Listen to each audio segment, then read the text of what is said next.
இருப்பாரு. அண்ட் பேரலா வந்துட்டு படங்கள் நடிக்கிறாரு. பல விஷயங்கள்ல எப்படி அவர் வந்து கான்சென்ட்ரேட் பண்ணி பெஸ்ட் மட்டுமே கொடுத்துட்டு இருக்காரு அப்படிங்கிறது my personal doubt also. How do you manage your time? And இந்த படத்துல ஒரு அழகான ஒர்க் கொடுத்துருக்கீங்க. ஒவ்வொரு பாடல்களும் அவ்வளோ அமேசிங்கா இருக்கு. So please share few words about. அனைவருக்கும் வணக்கம். முதல்ல இந்த வாய்ப்பை கொடுத்த சுஜாதா மேம்க்கும் ரவி சாருக்கும் நன்றி. அவரோட ஹோம் ப்ரொடக்ஷனில் இந்த படம் பண்ணியிருக்கேன். தேங்க்ஸ் டு ஆண்டனி வந்து டார்லிங் படத்துலையும் இன்னைக்கு ஒரு பேருக்கு அசிஸ்டன்ட் டைரக்டர் அவர். அதுக்கப்புறம் டயலாக் ரைட்டராக எல்லா டாப் ஃபிலிம்ஸ் விஸ்வாசம் நிறைய படங்களில் வந்து டயலாக்ஸ் எழுதி அவரும் சவரியும் 2 பேருமே வந்து தொடர்ந்து பிஸியாக இருந்தாங்க. அப்புறம் டிரெக்டராக மாறுறாரு. ஸோ அவரோட ஃபர்ஸ்ட் படம். So best wishes to Antony. ஒரு கமர்ஷியல் ஃபிலிம், ஒரு family entertainer, commercial film, action, அந்த ஹீரோக்கு நல்ல ஸ்கோப், அவருக்கு ஆக்டிங்க்கு ரொம்ப நல்லா நடிச்சிருக்காரு ரவி சார். அந்த ஒரு மெச்சூர் ரோல் வந்து ரொம்ப நல்லா பண்ணிருக்காரு. நான் அவர்கிட்ட சொல்லிட்டே இருந்தேன் ஒரு வாட்டியும் கால் பண்ணி. Is done very nice job. ஃபிலிமா கண்டிப்பா நல்லா இருக்கும் அப்படிங்கிற ஒரு நம்பிக்கை இருக்கு. ஏன்னா பேசிக்கலி ரைட்டிங் வந்து ஆண்டனிக்கு வந்து ஒரு கிஃப்டட் ரைட்டர். பேசிக்காவே ஒரு என்கேஜிங்கா எழுதக்கூடிய கெப்பாசிட்டி இருக்கு. ஸோ கண்டிப்பா this film will be a profitable film, ஒரு ஹிட் ஃபிலிமா மாறதுக்கான எல்லா பாசிபிலிட்டிஸும் இருக்குன்னு நான் நம்புறேன். And the whole team, Ruban, Selvakumar, அதுக்கப்புறம் வந்து பெருமாள் சார், கனி சார், இந்த ஆர்ட் டைரக்டர் எல்லாருக்குமே என்னுடைய வாழ்த்துக்கள். இந்த வருஷம் எனக்கு ரொம்ப அழகா படம் வச்சு கேப்டன் மில்லர் அண்ட் மிஷன் 2 படமே நல்லா போச்சு. ஸோ 3வது படமா சைரன் இந்த வருஷம் எனக்கு ரிலீஸ் ஆகுது. அது அப்படியே அந்த ஃப்ளோல தொடரும்னு நான் நம்புறேன். பியூட்டிஃபுல் சாங், ஒரு மெலடிஸ். இப்போ என்னுடைய சில நல்ல மெலடி சாங்ஸ்லாம் சில பேருக்கு பிடிக்கும். சில படங்கள்ல பண்ணியிருக்கேன், மத்ராசப்பட்ட மாதிரி. அந்த மாதிரி சாங்ஸ் வேணும் அப்படின்னு ப்ரொடியூசர் ரொம்ப ஸ்பெசிஃபிக்கா கேட்டாங்க.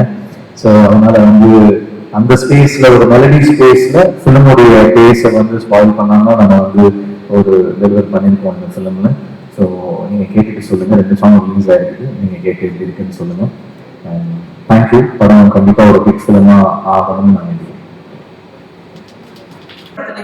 வித்தியாசமான ஒரு கேரக்டர்ஸ் சூஸ் பண்ற எங்க ஹீரோ ஜெயம் ரவி அவர்களுக்கு இந்த படம் வந்து கண்டிப்பா அவரோட ஒரு கெரியர்ல வந்துட்டு ஒரு மைல் ஸ்டோன் மாதிரி ஒரு படமா நிற்கும். ஏன் அப்படி சொல்றேன்னா, அவருடைய கேரக்டர்ல 2 டைமென்ஷன்ஸ் இருக்கு. ஒன்று வந்து அவர் ஒரு லவர் பாய் அண்ட் ஒரு நல்ல ஒரு இளைஞன், எல்லாமே வந்துட்டு ஒரு ஹீரோ, அந்த மாதிரி ஒரு யங் கேரக்டர். அடுத்து அந்த மாதிரி கேரக்டர்ஸ் ரவி நிறைய பண்ணியிருக்காரு. அடுத்தது வந்து ஒரு மெச்சூர்டு, ஒரு மிடில் ஏஜ் கேரக்டர். மெச்சூர்டுன்னு சொல்லும்போது அவர் தோற்றத்தில் மட்டும் இல்லை, அவர் நடிப்பில் கூட நிறைய மெச்சூரிட்டி காத்துட்டு இருக்காரு. அதனால தான் அவ்வளோ இதாக சொல்கிறேன் நான். கண்டிப்பாக இது வந்துட்டு அவருக்கு வந்துட்டு ஒரு மைல் ஸ்டோனாக இருக்கும்னு சொல்லிட்டு. So thanks for choosing such a beautiful subject for us Ravi. Thank you so much. அவரை பற்றி பேசணுன்னா நீங்கள் நினைக்கக்கூடாது மருமகனன்னு சொல்லிட்டு நிறைய பேசுகிறேன்னு சொல்லிட்டு. படம் பார்த்தா உங்களுக்கு புரியும். அடுத்தது கீர்த்தி சுரேஷ். கீர்த்தி சுரேஷ் வந்து எனக்கு ஒரு குழந்தைலேருந்தே தெரியும். ஏன்னா அவங்க அம்மா வந்து எனக்கு மேனகா பெஸ்ட் ஃப்ரெண்ட்.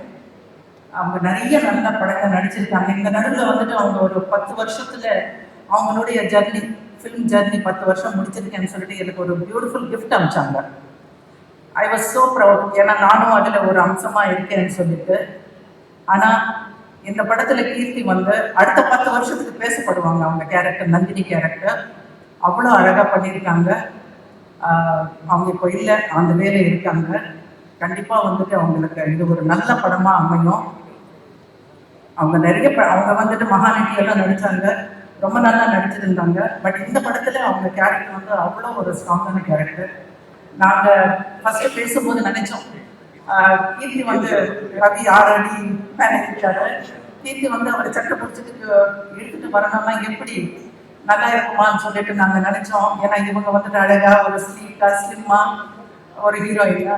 ஆனால் வந்து செட்டுக்கு போய் பார்க்கும்போது அவங்க கேரவானில் இறங்கி வந்துட்டு இருந்தாங்க. அந்த யூனிஃபார்ம்ல பார்த்த உடனே அவ்வளோ அழகாக இருந்தாங்க. அவங்க கிட்ட வந்து என்கிட்ட சொன்னாங்க, மேம் இந்த படத்துக்கு நான் வந்து ஒரு 5 கிலோ வெயிட் போட்டேன்னு சொல்லிட்டு. அவங்க வந்துட்டு அந்த அளவுக்கு அந்த கதை கேட்ட உடனே அவங்களுக்கு அந்த அளவுக்கு பிடிச்சது. யாருமே பண்ண மாட்டாங்க ஆக்சுவலாக அந்த மாதிரி ஒரு ஹீரோயின் வெயிட் போட்டு திருப்பி இறக்குறதுன்றது ரொம்ப கஷ்டம். இருந்தாலும் அவங்க she has done fantastic and fabulous job. Thanks Keerthi. Kani, Samuthirakani. Samuthirakani பற்றி பேசணும்னா ஒரு சின்ன ஸ்டோரி இருக்குங்க. அதாவது வந்து ஒரு 17-18 வருஷத்துக்கு முன்னாடி கனிக்கு நான் வந்துட்டு ஒரு அட்வான்ஸ் கொடுத்தேன் டைரக்ஷனுக்கு. கனி ஆனால் வந்து நாங்கள் பண்ண முடியல. ஆனால் ஃபியூச்சரில் பண்ண போகிறோம், கண்டிப்பாக பண்ணணும். அதனால சமுத்திரக்கனி பற்றி நான் சொல்ல தேவையில்லை. அவர் திடீர்னு பார்த்தா ஹீரோவாக நடிக்கிறாரு, அப்பாவாக நடிக்கிறாரு, வில்லனாக நடிக்கிறாரு, எல்லா வித்தியாசமான கேரக்டர்ஸ். அங்கே பார்த்தா தெலுங்குல நடிக்கிறாரு. ஸோ இந்த படத்தில் வந்துட்டு ஒரு அருமையான ஒரு கேரக்டர் ரொம்ப அழகாக பண்ணியிருக்காரு. தேங்க்ஸ் கனி. இவங்கெல்லாம் எனக்கு ரொம்ப பழகப்பட்டவங்க. யோகி பாபு அவர் கூட தான் நான் இப்போ ஃபர்ஸ்ட் டைம் வந்து ஒர்க் பண்ணுறோம். செட்லேயே வந்துட்டு அவர் பண்ணுறதெல்லாம் பார்த்து சிரிச்சுட்டு இருப்பேன் நான், இவ்வளோ நல்லா பண்ணுறாரு அப்படின்ட்டு. ரவியும் யோகி பாபு நடிச்சிருக்கிற படங்கள்லாம் வந்துட்டு அந்த காமெடி கோமாதி எல்லாம் பார்த்தீங்கன்னா த்ரூ அவுட் சீரியஸ்னஸ் இருந்தால் கூட வந்து காமெடி வந்துகிட்டே இருக்கும். இந்த படம் கூட அப்படித்தான். ஃபஸ்ட்டுலேருந்து கிளைமேக்ஸ் வரைக்கும் வந்து யோகி பாபு இருப்பார். ஒரு டப்பிங்கே இல்லாமல், எந்த சவுண்டு இல்லாமல், ஒன்றுமே இல்லாமல் போஸ்ட் ப்ரொடக்ஷனில் பார்க்கும்போதே எல்லாமே நாங்கள் ஒன்று சிரிச்சுட்டு இருந்தோம். அவர் இங்கே இல்லை அந்த குறை. ஆனால் அவர் ஷூட்டிங்கில் இருக்காரு, அவர் வர முடியல. Thanks to Yogi Babu. அடக்கம் பெருமாள் சார், அவருக்கு எங்கள் படத்தில் வந்து 2வது படம் அடக்கமரோட நடிச்சிருக்காரு. அவர் எங்கள் நிறுவனத்தில் அவர் வந்து கண்டினியூவாக பண்ணுவார். ஸோ தேங்க்ஸ் அடக்கம் பெருமாள் சார். அண்ட் அஜய், அவர் தெலுங்கு நிறைய பிஸியாக இருக்கிறாங்க. இந்த படத்தில் வந்து நம்ம படத்தில் ஒரு வித்தியாசமான கேரக்டர் பண்ணியிருக்காரு. துளசி மேம், அப்புறம் இவங்க யுவனி அண்ட் சாந்தினி, நிறைய பேர். சாரி நேம்ஸ், பட் எல்லாருமே வந்துட்டு ஒரு ஃபேமிலியாக வந்துட்டு நாங்கள்லாம் காரைக்காலில் போயிட்டு ஒரு ஃபேமிலியாகவே தான் நாங்கள்லாம் வந்துட்டு இருந்தோம். ரொம்ப சந்தோஷமாக, ரொம்ப வந்து ஒரு பாசிட்டிவ் லைஃப்பில் தான் இந்த படம் பண்ணோம் நாங்கள். Thanks to all the artist and technicians and Anupama Parameswaran. அவங்க வந்துட்டு இன்னைக்கு வடகைக்கு அவங்க துபாயில் இருக்காங்க. She is so beautiful and she has ton beautifully. இது ரொம்ப இன்னோசன்ஸு அதெல்லாம் வந்துட்டு அவங்க கேரக்டர் வந்து அவ்வளோ அழகாக வந்தது. ரொம்ப சிம்பத்தியான கேரக்டராக அவர் வந்தது. Thanks to Anupama. அண்ட் இந்த விழா நாயகர் ஜிவி, அவர் ரியல்ல நாயகன், மியூசிக்கில் கூட ஒரு நாயகன் தான். அவருடைய பாடல்கள் எல்லாம் எனக்கு ரொம்ப பிடிக்கும். நிறைய சொல்ல பண்ணியிருக்கேன். எனக்கு போன உடனே வந்து ஒரே ஆர்வத்தில் இந்த பாட்டு அந்த பாட்டுன்னு சொல்லிட்டு அவருக்கு நிறைய வந்துட்டு அவர் பாடல்கள் எல்லாம் சொல்லுவேன், இதெல்லாம் எனக்கு பிடிக்கும்னு சொல்லிட்டு. ஸோ ரொம்ப அருமையான ஒரு 4 பாடல் கொடுத்துருக்காரு. நீங்கள் ஒரு 2 ஆல்ரெடி ரிலீஸ் ஆகிருக்கு, உங்களுக்கே தெரிஞ்சிருக்கோம்.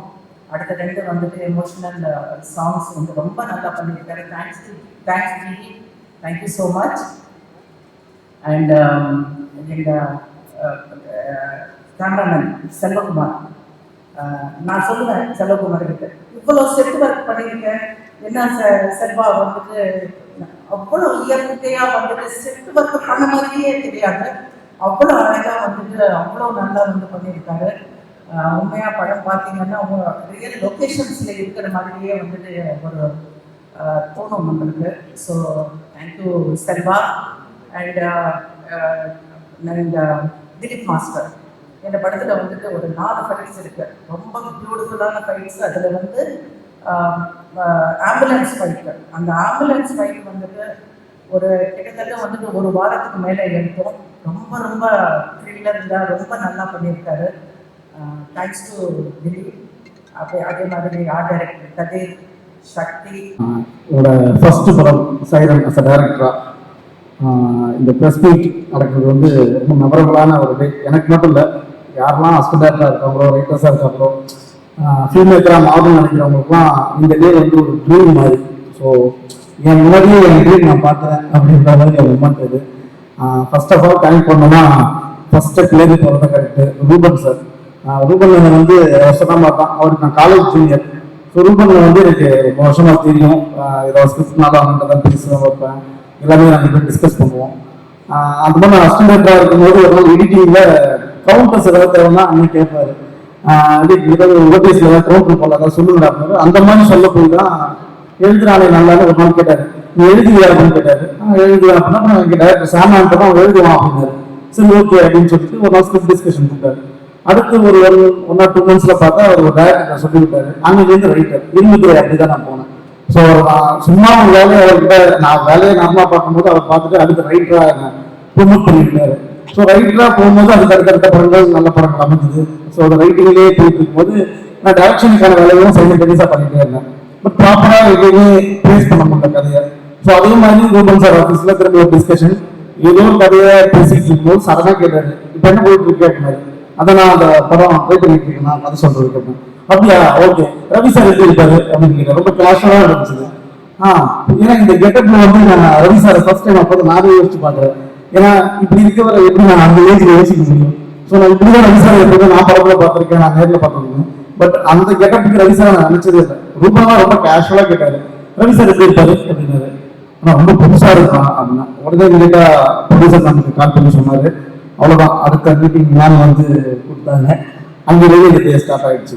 ஸோ நான் நிறைய ட்ரை பண்ணலாம், இது அதெல்லாம் தாண்டி ரூபன் மேம் ஒருத்தர் எனக்கு தெரியும். அது மட்டும்தான் என்ன பல வருஷம் சினிமாவை கட்ட வச்சிருச்சு. லைக் நான் அசிஸ்டன்ட் இருக்கும்போது ரைட்டர் ஆரம்பிச்சு, ரைட்டர்ல இருந்து டைரக்டரா கொண்டு போறதுக்கு வந்து ரூபன் மேம் ஒருத்தர் என்ன ரொம்ப பிலீவ் பண்ணாரு. அவர் கொண்டு போய் சுஜாதா மேம் இருக்காரு. அதுக்கப்புறம் தான் தெரிஞ்சு அவர் ஏற்கனவே சுஜாதா மேம் தான் 2 டைரக்டர்ஸ் வச்சிருக்காரு. ஆல்ரெடி இங்க படங்கள்ல கார்த்தி சார், நம்ம அடங்குமர் கார்த்தி, அவருமே ரூபன் ரெக்கமெண்ட் பண்ணி தான் போறாங்க. ஸோ ரூபன் ரெக்கமெண்டேஷன்னாலே அந்த புத்தகம் சொதப்பிடக்கூடாது நான் மைண்ட் கலர் ஒரு இருக்கு. ஏன்னா ஆல்ரெடி போனவங்க இம்ப்ரெஸ் பண்ணி கரெக்ட் பண்ணி இது ஹிட் ஆயிடுச்சு, பெரிய ஹிட். ஸோ ரூபன் அனுப்பும்போது அதுக்கு தான் அனுப்புனாரு. ஸோ நான் ப்ரொடியூசர் ஆல்ரெடி ப்ரொடியூசர் ஷேர் பண்ண மாதிரி ப்ரொடியூசருக்கு வேற கதை சொன்னேன், ஹீரோவுக்கு வேற கதை சொன்னேன். ப்ரொடியூசருக்கு சொல்லும் போது அவங்க ரொம்ப பிடிச்சிருச்சு. பட் அவங்க ஒரு சின்ன ஹிண்ட் மட்டும் கொடுத்தாங்க, இந்த ஜானர் மேபி ஹீரோ வேணான்ட்டாங்க, அந்த மீட்டிங் அங்கேயே ஃபினிஷ் ஆகிடுனாங்க. ஸோ அதனால வேற கதை பண்ணலாம்னு சைதரி தான் நான் சொன்னேன். ஸோ அதுக்கப்புறம் ஹீரோக்கு போய் அப்ரோச் பண்ணேன். நான் ஒரு ரைட்டராக சில ஹீரோஸ் கூட ஒர்க் பண்ணியிருந்தாலும் ரவி சார் எனக்கு ரொம்ப பெரிய டவுட் இருக்கும், அவரோட மொபைல் ஃபோன் இருக்கா இல்லையான்னு எனக்கு ரொம்ப நாள் டவுட் இருந்துச்சு. ஏன்னா நம்மளாம் பேசும்போது ஒரு 10 minutes வந்து அது நமக்கு ஏதோ சப்கான்ஷியஸா ஒரு மைண்ட்ல ஃபோன் எடுத்து பார்த்துருவோம். ஆனா அந்த மனுஷன் வந்து 2.5 மணி நேரம் பேசுவோம், அப்படியே வந்துருப்பாரு. அது ரொம்ப என்ன இப்படி கதை கேட்கறாங்க, நம்ம நல்லா கன்சல்ட் ஆகும் செகண்ட் ஹாஃப்ல அந்த மாதிரி இருக்கும். ஸோ அவரோட டெடிகேஷன் வந்து எனக்கு ஃப்ரம் த பிகினிங் அந்த நரேஷன் டேலே தெரிஞ்சுது. ஸோ அதுக்கப்புறம் செகண்ட் நரேஷன் ஒரு டைம் போனோம், கதை சொன்னேன், அவ்வளோதான். அதுக்கப்புறம் அவர் எந்த டவுட்டுமே கேட்கல. ஒரு டெபியூட் டைரக்டர் சாரோட கேட்டகரியில் இருக்க இந்த ஸ்டார் ஹீரோஸ்க்கு பிலீவ் பண்றது ரொம்ப பெரிய விஷயம். ஆனா ரவி சார் எந்த அளவுக்கு பிலீவ் பண்ணாருன்னா 75 days அதுவும் ஷூட் பண்ணிட்டோம். ஒரு நாள் கூட ஒரு ஷாட் கூட அவர் எடுத்ததை காட்டுப்பான்னு கேட்டதே கிடையாது. ஃபர்ஸ்ட் டே வந்தபோது நடிச்சாரு, 75th day அடிக்கும்போது அப்படியே நடிச்சாரு. என்ன எடிட்டிங், என்ன சீன் பண்ணுங்க, அது எப்படி வந்திருக்கு, அந்த ஷார்ட் எப்படி வந்திருக்கு, இந்த மாதிரி எந்த கொஸ்டினுமே கேட்டதில்லை. அது டெபியூட் டைரக்டரா அவர் முன்னாள் வச்சிருக்க அவ்வளவு அந்த ட்ரஸ்ட்டை நம்ம காப்பாற்றணும் அப்படின்றது எனக்கு போதான் தெரிஞ்சது. நான் நினைச்சேன் சரி ஃபர்ஸ்ட் ஷெட்யூல் கேட்பாரு போல என்ன பார்த்து இருக்குன்னு போய் கேட்கல. சரி செகண்ட் ஷெட்யூல் போறோம், கெட்டப் சேஞ்சு, ஃபர்ஸ்ட் அது எங்க கெட்டப், அடுத்து இந்த கெட்டப் போறோம், மிடில் ஏஜ், அப்போவாது கேட்பாரு பார்த்தோம், அப்பவும் கேட்கல. ஸோ இந்த நம்பிக்கையை வச்சதுக்கு ரொம்ப ரொம்ப ரொம்ப தேங்க்ஸ் சார். நீங்க இதை தொடர்ந்து பண்றவங்க ரவி சார் என்ன மாதிரி நிறைய டெபியூட் டைரக்டர்ஸ் சார் சைட்லேருந்து சினிமாக்குள்ள வந்திருக்காங்க. ஸோ பெரிய விஷயம். எப்பவுமே ஒரு புது டைரக்டர் டெபியூட் டைரக்டர் ஒரு பெரிய ஹீரோக்கு படம் பண்ணா அந்த படம் சக்சஸ்ஃபுல்லா தான் இருக்கணும். ஏன்னா அப்பதான் மற்ற பெரிய ஹீரோஸ் திரும்ப வரப்போற புது டைரக்டர்ஸை பிலீவ் பண்ணுவாங்க. ஸோ அந்த காரணத்துக்காக சைலண்ட் ப்ராப்பரா போய் பிளேஸ் ஆகிடும் அப்படின்னு நினைக்கிறேன். ஸோ அதுக்கப்புறம் வந்து அழகு பெருமாள் சார்